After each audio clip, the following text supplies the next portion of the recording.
Namoonni baay'een profaayiliidhuma YouTube irra kaa'uudhaaf chaanaalii baanarii irra kaa'uudhuma qofa kan jirri yeroo baay'ee taargeetti yookaan tukratii itti godhanu viidiyoo watermarkii garuu hin qabanu. Viidiyoo watermarkii yookaan YouTube logoon YouTube keenyaaf dirqama irra kaawwachuu qabna, dirqama watermarkii qabaachuu qabna. Faayidaan isaa maali? Haala kamiin hojjenna, haala kamiin irra keenya ka jedhu bal'inaa waliin ilaallaa. Turtii gaarii. Ashamaa harka fuuni hordoftoota chaanaalii YouTube Abdul app viidiyoo haaraadhaan isinitti deebi'een jira. Viidiyoo har'aa kana keessatti bal'inaan wanti nuti waliin ilaallu yookaan waliin daawwannu haala kamiin YouTubein keenya logo yookaan watermarkii qabaachuu danda'a ka jedhu waliin bal'inaan ilaalla. Kanaaf appiin adda addaa waan kana hojjechuu ni danda'a. Play Store keessa irratti logo maker jettanii yoo search gootan YouTube logo maker jedhee logo design waan hedduudhaan isinii dhufa. Kan nuti fayyadamnu garuu Canva appii jedhamu tokko fayyadameen isinitti agarsiisa. So haala kamiin akka YouTube logo irra kaawwannu, haala kamiin akka hojjennu waliin ilaalla. Logoon keenya waan akkamii ta'uu qaba kan jedhu bal'inaan waliin ilaalla. Canva kanarra yeroo seentan Canva kana YouTuberoonni hedduun osoo qabaatanii baay'ee bareedaadha. Photo editing gochuudhaaf, viidiyoodha, waan adda addaati, template adda addaa qaba, template design adda addaa 5,000 ol qaba appiin kun. Kanaan durallee waan kana barsiiseen jira. Har'a garuu logoodhaaf irra seenee haala kamiin akka logo hojjetan waliin ilaalla. Logo erga hojjetannee immoo akkamitti akka geessine YouTube irra kaawwannu. Create a design jedhee logo jedhee bakka kana jira. Erga irra seentanii booda logo kanarra yeroo tuqxan logo free tahan isin filachiisa. Design logo free tahan kana keessaa filattu tokko jechuudha.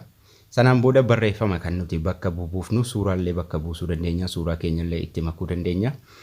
Design logo salphaan isinitti agarsiisa. Kanarraan kan hojjedhee isinitti agarsiisu haala salphaa taheen asirra olii gad deemuudhaan logo mataa keenyaa kan keessaan nutti tole, kan keessaan nu hawwate takka filanna.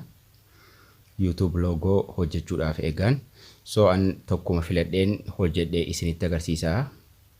Egaa mee tokko as keessaa isiniif filadhu kunoo kanuma filadhee irra haseenu. Sanaan booda erganni akkanatti nuuf banee nu qopheessee booda jechuudha. Akkanatti nu bana barreeffama sanarra tuquudhaan jechuudha. Barreeffamicha irra tuquudhaan editiin kunoo as ni jira. Editii san tuqna. Editii san tuqnee jechuudha bakka buufna. Abdul app haa jedhu. Actually barreeffama illee tokko qofa edit gochuu dandeenya. Kanallee edit godhee Abdul app haa jedhu. Isin waan biraa waan barbaadan itti barreessuu dandeessu yookaan bakka sana dhiiftanii delete gochuu dandeessu. Waliin ilaalla. Suuraallee suuraadhuma achirra jiru sana suuraa biraa fiddanii bakka buusuu dandeessu. Suuraarra tuqxanii jechuudha. Kalarratti jijjiiruu ni dandeenya. Barreeffamicharra tuquudhaan settingii jala ofiitiin ni qaba. Settingii sanarraa finnee barreeffama adda addaa bakka buusuu ni dandeenya salphaatti jechuudha. Kalarii irra tuqnee kalarii keessaa finnee bakka buufna salphaadha. Waan salphaadha akkuma isin asirratti argitan kana kalaraa adda addaa itti jijjiirra jechuudha. Osooluma tokko qofa fayyadamne illee gahaadha. Kanallee mee haa jijjiiru. Maaliifuu akkani jalqaba isinii fidu isinitti agarsiisuudhaaf sanumarra tuqxanii edit gootu. Sanaan booda kalaratti jijjiirtu. Suuraarra tuquudhaan replace ka jedhu jira. Suuraarra yeroo tuqxan replace isiniin jedha. Suuraa fiddanii bakka buuftu.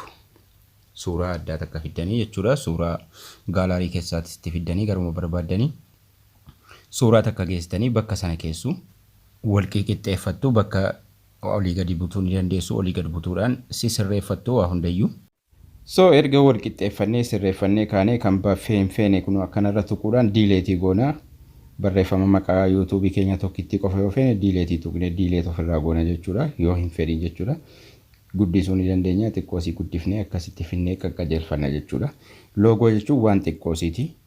So suuraa keenya qofa illee fayyadamuu ni dandeenya. Suuraa bareedduu tokko sanaan booda download godhanna jechuudha. Save godhanna. Qastii as jiru as gubbaa jiru kana irra tuqne save as image goona jechuudha. Gara gaalarii keenyaatti save godhanna jechuudha. Save goonee erga kaanee background isaa irraa balleessuu qabna. Dudduubeen isaa duwwaa ta'uu qaba. Duubni isaa free ta'uu qaba jechuudha. Kalarri kabraa duuba isaa jiraachuu hin qabu. Sanaan booda remove bg kana keessa seenee remove bg kana fayyadamne waan duuba isaa jiru sana irraa balleessina jechuudha.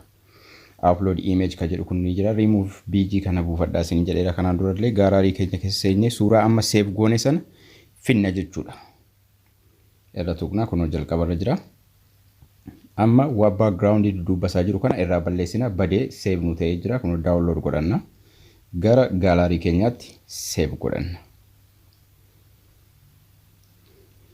Kun amma asitti save nu ta'ee jira. Duuba isaa wanni tokkittiin hin jiru. Amma garam deemna? Gara Google Chrome deemna jechuudha. Amma Google Chrome keessa deemne haala kamiin immoo akka irra kaa'uu qabnu waliin ilaalla bal'inaan.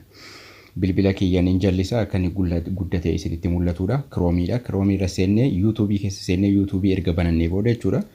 Tuqaa sadan tuquudhaan desktop site godhanna. Settingii kamuu qajeelchuudhaaf bilbila irra desktop site godhanna. Dirqama.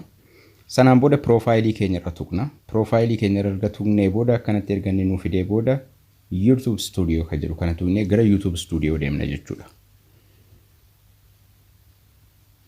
YouTube Studio. YouTube Studio namoonni tokko osoo bilbila keessan irraa balleessitanii kaatanii dhuftanii silaa bareeda. Balleessitanii booda gadi buufattu deebiftanii jechuudha. So amma YouTube Studioon keenya akkanatti nuu banee jira. Akkamitti irra kaawwanna ka jedhu amma deemnee ilaalla jechuudha. Profiling keenya amma gara lamaan jira.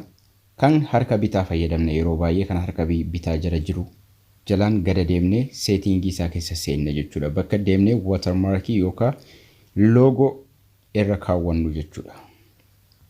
So milikkita adda addaatu bakka kana jira. Profile keenya kan harka bitaa jala kan nuti tuqnu garuu customization dha yeroo mara. As jala yeroo gadi dhufne milikkinni kun ni jirti milikkita doolaara kana jala milikkinni customization ka jettu kun ni jirti. Customization kana tuqna. Customization kana yeroo tuqne haala kanaan channel customization jedhee nuuf bana. Gubbaatti studio nun jira jalatti channel customization. Layout jira, branding jira, basic info jira. Kan nuti seennu garuu branding jala. Branding jala yeroo seenne ka jalqaba profile nu YouTube irra kaawwannu. Sana achirra jijjiiruun kan lammaffaa channel banner jira. Channel banner illee qabachu qaba YouTube takka. Sanaan booda video watermark nu jira bakka kana nu jira. Amma kana kan nuti dalagnee dhufne. Video watermark yookaan logo. This watermark will appear on your video in the right hand corner of the video player. Harka mirgaa irraan irra taha yeroo mara wanni kuni. Asitti mircaa sadii jira. Entire video ka jedhu kadhumarraan filachuu qabna. Entire video. Anduraan irra kaa'een jira garuu haala kamiin akka keenya waliin ilaalla. Change haa jedhuuni ani isin garuu uploadiin irra seentu yoo ka jalqabaa keessan ta'e kanaan dura hin qabdanu ta'e upload isiniin jedha yookiin immoo photo isiniin jedha waan ta'e isiniin jedha dura irratti jechuudha. Kanaafuu asirraa irratti jijjiirra jechuudha bakka kanarraa video watermark jechuudha. Watermark video haga nu gadhiifnuun bakka sana teessi jechuudha. Qulqullooftee wanni kun. Sanaan booda change kanarra tuqna. Change kanarra yeroo tuqne kun photoon amma background irraa balleesse asnaaf jira. Jalqabarra kun kan background qabu duubaaf suuraa qabu kun garuu kan hin qabne dan godha irra tuqee jechuudha. Kun akkasitti naaf fida Abdul app. Sanaan booda dan ka jedhu kanan tuqa jechuudha. Yeroon tuqe fide irra naa kaa'ee amma odaa silaa balleesse jechuudha. Yoon zoom godhe malee isinitti mul'atu mukniyaatum kalariin barreeffama ittiin barreessetu akka inni mul'anne godhe kalariin mul'atu bareechitanii gochuu qabdu. Kanaan booda hagam video upload godhuun video kiyya hunda irra wanni kun ni dhufa jechuudha. Watermark kiyya. Copyright illee akkanaan dhowwattuu dandeessu video keessan namni akka inni kuteen baafne undiscard godhu isin garuu publish gootu gubbaa irra publish gootaniitiin gadhiiftu jechuudha. Egaan haala kanaan fiddanii watermark video keessanirra yookaan logo YouTube keessanii hojjettu jechuudha. Suuraa mataa keessanillee hojjechuu dandeessu. Wanni kun copyright illee isinirraa eegaa. Videoon kun videoon nama kanaaf watermark ni qaba, logo ni qaba. Kanaafuu videoon akka qaldiitti copyright isinirratti hin galmeessu jechuudha. Barnoonni keenya har'aallee kana fakkaata ture. Akka isinirraa barattan abdii guddaan qaba. Haga barnoota ittaanu walitti deebinutti nagaan tura. Abdul share, like, subscribe, go chun. Mati nuta.